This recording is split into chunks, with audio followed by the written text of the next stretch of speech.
What'd you make of the final? Begging for some emotion the first three quarters. You know, we just were dead in the water, and there was no fire, no energy, and you know, the coaches were trying to get everybody going, and sometimes it just takes a spark. And I thought Al was great. I thought, you know, Quentin Post came in for 5 minutes and did a really good job after not being in the game, and we found a group there. You know, those last 7 minutes that it really clicked.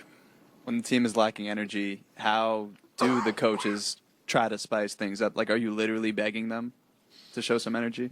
I don't know if it's quite, you know, begging, but urging is probably the better word. But no, I think, you know, it's a tough time of year right before the break. We got all the injuries.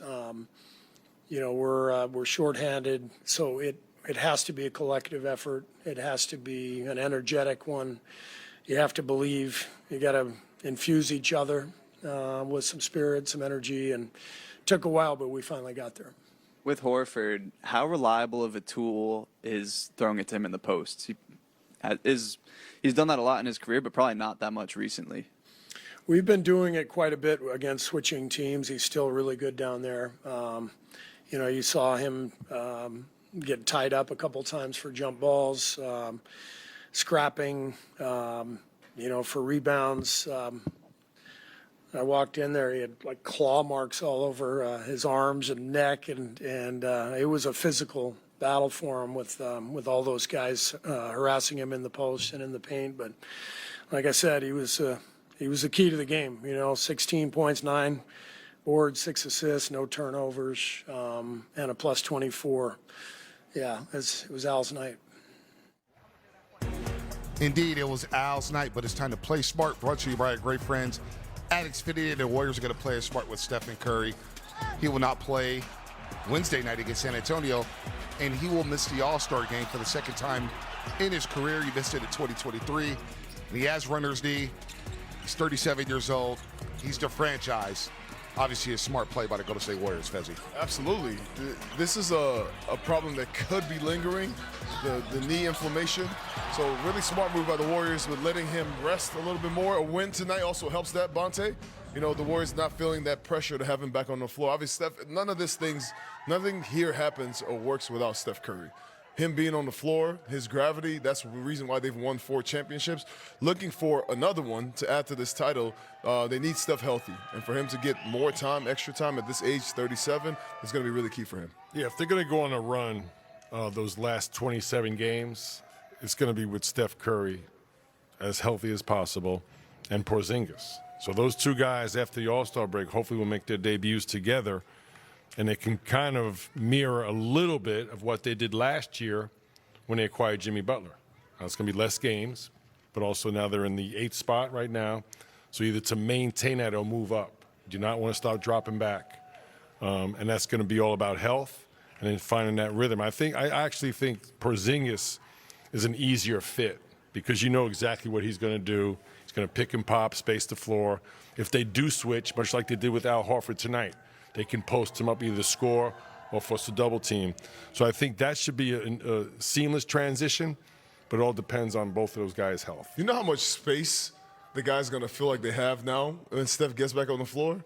Like playing like this and finding ways to score, and then having the game where Steph comes back in and he's drawing 2 defenders. The way the guys have been making plays, whether it's Guy Santos or Moses Moody or Pat Spencer, like they're going to see much more daylight. And if they can operate in these smaller spaces now, when Steph gets back on the floor, when Kristaps Porzingis gets in the game, I think that the way the team is flowing and playing right now with this energy and this flow is just going to be amplified when Steph gets back in the game. But using that space is going to be key, and using that space to drive the basketball first and foremost. You think about it tonight, they actually stopped shooting threes, and they still attempted 33. So they're going to find three-point shots. Right. I think the mindset to start the game has got to be attack the rim. There's a reason you play small and space the floor. First and foremost, to drive the basketball to collapse the defense. And that's the mindset they got to maintain. 52-point shots tonight. I love the balance there. The balance that Jimmy Butler brought to the lineup every single night. Speaking of Jimmy Buckets, he had successful surgery earlier today on his torn right ACL. Of course, they now improved to 4-6 without Jimmy Bucket since he tore that ACL against his former team, the Miami Heat. He's going to begin rehabbing immediately. Fezzi, you ran into him not too long ago. Big Mouth Coffee, I should say. Big face coffee. Big face coffee. You got the big mouth. That's No, why what you I was lost your thinking voice, dude. No, you know what I was thinking about? I was thinking about Big Mouth Burgers in San Bruno. Big Mouth Burgers. Damn, Big you all right, Mouth- man? Yeah, I am You all hungry? right. A little bit, man. It's Big Mouth Burgers. I Sorry. mean, it takes you a The while. All-Star breaks in one more game. Relax. All right, I'll try. It takes you a while after you tear your ACL because you got to get the inflammation out. And so Jimmy, good to hear that he had successful surgery. Now the journey begins. It's never easy. This is one of the toughest part of sports. Getting injured, coming back from the injury, the rehab process is grueling. But if anybody can do it, I think it's Jimmy. Right. Jimmy's a guy who got it from the mud. That's one thing that he's always been, the guy who works hard. And, he got to this point of being an all-star and a superstar by being the guy who works the hardest in the gym. So I'm excited to see how he comes back and bounces back from this. Yeah, I wish Jimmy Butler a successful, quick and speedy recovery, full recovery. But to me, this has been one of his brightest moments. I mean, the way he turned his team around last year was amazing. And he's had great stops along the way during his career. But I think what he did last year, the way he had this team, 23-8 to finish and a big-time threat in the playoffs, he's really showed what a great player he is. Glad Big Mouth Burgers is closed right now. They do sound pretty good. Big Face Coffee. Shout out to Jimmy. And shout out to Pat Spencer right now. He's talking to the media about his nice performance tonight against his brother and the Memphis Grizzlies. Crazy fourth quarter comebacks. What sort of got you guys more energized after first three quarters? Maybe not so much. Yeah, we didn't come out with enough energy. Obviously, it's a young team, a lot of guards that are going to run and get up and down, and that's kind of where the league's going. So just have to match that intensity from the jump. But really proud of our group that closed that game. When a team stalls out like they did, scores 5 points down the stretch, what do you think the key from you guys was in making that part happen? Yeah, I think we picked up the intensity defensively, and then, look, they hit a handful of tough shots tonight too. Some guys that typically might not shoot the ball at the highest level made some tough ones, and so you got to shake a hand sometimes. But just like I said, the intensity was really what picked up. Pat, how much has Al Horford's presence on both ends since he's been healthy and playing regular minutes been such a difference for you guys? Yeah, he's unreal. There's a reason he's been in the league for that long. So similar to Jimmy, you can get him the ball, the offense slows down, gets guys organized. He's going to make the right play the majority of the time. So just very easy to play with. What have you learned watching the way he works as a veteran with so many years? Yeah, I mean, he knows his game. I would say the one thing that's really stands out. He works on the things that he does really well. He has a really good feel for the game, and he knows who he is as a player. So doesn't try to do anything outside of the box. Super fundamental, but in the best way possible. Guy has said you're his guy.